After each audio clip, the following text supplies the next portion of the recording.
আজকের এই ভিডিওটা হচ্ছে শুক্রবারের ভিডিও। আর আজকে এমন একটা মাংসের রেসিপি শেয়ার করব, আমার মনে হয় 90% লোকই এখনো এই মাংস খায় নাই। আসসালামু আলাইকুম, কেমন আছে সবাই? আশা করি সবাই ভালো আছো।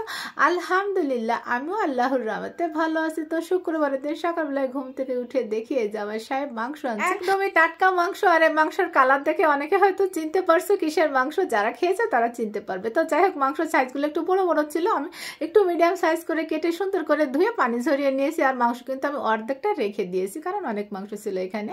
আর এই যে আমি এখানে এক এক সব মশলাগুলো অ্যাড করেছি, সব গুঁড়া মশলা দিয়েছি, মাংসের যা যা মশলা থাকে দিয়েছি। এখানে 1 কাপ টক দই দিয়ে আমি সুন্দর করে এই যে হাত দিয়ে কিন্তু এটাকে মাখিয়ে নিব। মাখানো হয়ে গেলে এটাকে আমি 45 মিনিটের মতো এটাকে মেরিনেটে রেখেছিলাম। আর থাকে না, আমি অনেকগুলো হাতের কাজ গুছিয়ে নিয়েছিলাম। আর এখন আমি একটা স্পেশাল মশলা রেডি করে নিব। এখানে আছে জয়ফল, জয়ত্রী, এলাচ, দারচিনি, লং, আর হচ্ছে স্টার মশলা, একটা জিরা আছে 1 চামচ। এগুলো কিন্তু আমি হালকা একটু টেলা তারপরে গুঁড়া করে নিব।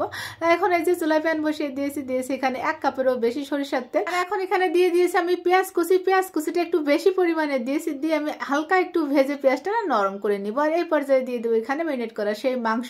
তো এই মাংসটা কিসের মাংস আমি কি এখন বলে দিব? এটা হচ্ছে মহিষের মাংস। কিন্তু আগেও খেয়েছি 2-3 বার এই মহিষের মাংস। আমার শ্বশুর হচ্ছে একটা মহিষ কুরবানি দিছিল একবার, সেটাও আমি কিন্তু রান্না করেছিলাম। তো যাই হোক, এই যে আমি সুন্দর করে নেড়ে চেড়ে মিশিয়ে ঢাকনা দিয়ে ঢেকে দিচ্ছি। আর এই ফাঁকে এই যে আমি একটু মাছ ভেজে নিব। তো আমি এখানে পার্শে মাছ, এটা হচ্ছে আমি লবণ হলুদ মরিচের গুঁড়া মাখিয়ে মেরিনেটে রেখেছিলাম। আর ওটা ভাজতে দিয়েছে। আর 10 মিনিট পরে দেখে মাংস দিয়ে না অনেকখানি কিন্তু পানি বের হয়েছে। আর ওই যে স্পেশাল মাছটা রেডি করে রেখেছিলাম না, ওটা কিন্তু আমি গুঁড়া করে নিয়েছি, ওখান থেকে আমি হাফ দিয়েছি। আমি আবার একটু নেড়ে চেড়ে মিশিয়ে ঢাকনা দিয়ে ঢেকে চুলার আঁচটা কিন্তু আমি মিডিয়ামে রেখেছি। ওই যে পানি বের হয়েছে না, ওই পানিতেই কিন্তু মাংসটা ভালোভাবে না সিদ্ধ হয়ে যাবে।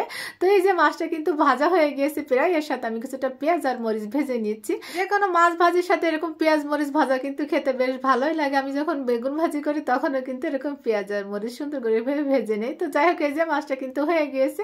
আর এখানে হচ্ছে আমি একটু লাউ ভাজি করব। তো আমি লাউর খোসা সহ কিন্তু লাউটা ভাজি করে নিব।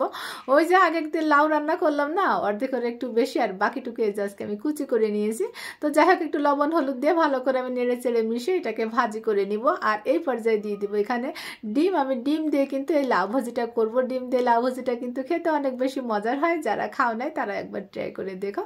তো যাই হোক, এই যে আমার ভাজিটা কিন্তু হয়ে গিয়েছে, এটা আমি নামিয়ে নিই। আর এরকম ডিম দিয়ে লাউ ভাজি রুটি কিংবা পরোটার সাথে খেতেও কিন্তু বেশ ভালোই লাগে। আর এদিকে দেখো, আমার মাংসটা কিন্তু খুব ভালোভাবে সময় নিয়ে আমি কষিয়ে নিয়েছি, প্রায় 40 মিনিটের মতো সময় নিয়ে কিন্তু আমি এটা কষিয়ে নিয়েছি। অনেকেই বলে মহিষের মাংস সিদ্ধ হতে একটু দেরি হয়, তো একটু টেকনিকে রান্না করলে আমার মনে হয় যে সিদ্ধ হতে বেশিক্ষণ লাগে না। তো যাই হোক, মাংসটা কিন্তু আমি খুব ভালোভাবে কষিয়ে নিয়েছি। আর যখন কড়াইয়ের গা ছেড়ে তেল চলে আসছে, তখন আমি এখানে দিয়ে দিয়েছি ঝোলের পানি। আমি কিন্তু আর মাংসটা কষাবো না, এই পানি দিয়ে রান্নাটা করে নিব। আর মহিষের মাংস কিন্তু কোনো চর্বি থাকে না, এর মাংসের রংটা থাকে একটু লাল টুকটুকে। তো যাই হোক, এই যে মাংস রান্নাটা কিন্তু প্রায় শেষের দিকে, যে ভাজা মশলাটুকু ছিল না হাফ, ওইটুকু আমি দিয়ে দিয়েছি, দিয়ে একটু নেড়ে চেড়ে মিশিয়ে দিচ্ছি। আর মাংসটা খুব ভালোভাবে না সিদ্ধ হয়ে গিয়েছে, আমি ওটা চেক করে দেখেছিলাম। আর শেষে একটু আমি টালা জিরার গুঁড়ো দিয়ে দিচ্ছি। তো দেখো, এই মাংসের কালারটা কত সুন্দর আসছে, এটা দেখতে অনেক বেশি লোভনীয় হয়েছিল।